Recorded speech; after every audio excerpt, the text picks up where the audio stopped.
প্রিয় বন্ধুরা, হাই, তোমরা কেমন আছো? আমি এখন আছি মিরপুর 1-এর কাছাকাছি।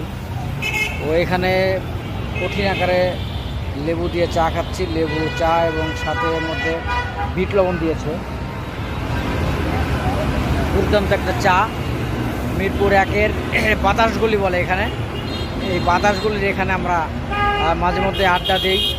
মিডিয়ার কাজের ব্যাপারে, নাটকের কাজের ব্যাপারে এখানে আলাপ আলোচনা হয়, অনেক প্ল্যান হয়।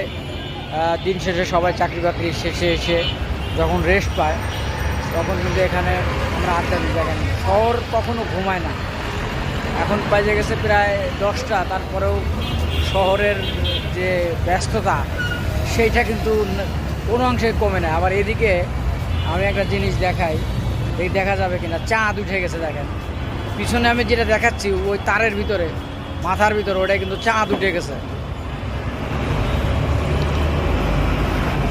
শহরের চাঁদ আসলে কেউ দেখে না। শহরের চাঁদ উদিত হয় এবং আবার ডুবে যায় নিজের অজান্তেই, ওদিকে কেউ দেখে না। কিন্তু আমি আজকে ওটা কিন্তু চাঁদ, ওই কোনায় মাথার উপর, ওটা কিন্তু চাঁদ, এটা কিন্তু কোনো লাইট না। আমি আবার ফিরে আসি। এখানে আমাদের একটা চটপটির দোকান আছে, চটপটির মাঝে মাঝে খাওয়া পড়ে, আর সেই সাথে চা তো চলেই।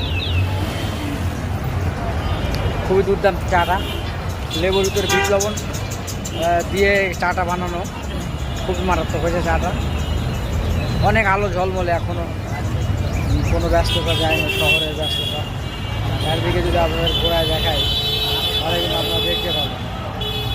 তো মোটামুটি এভাবেই চলছে জীবন এবং জীবিকার গল্প। সবাই এখানে ব্যস্ত। আসলে কেউ কাউকে যে একদম সময় দেবে বা ভালোবাসা দেবে সেটা কিন্তু আসলে দেওয়ার পরিস্থিতিতে কেউ কিন্তু নাই।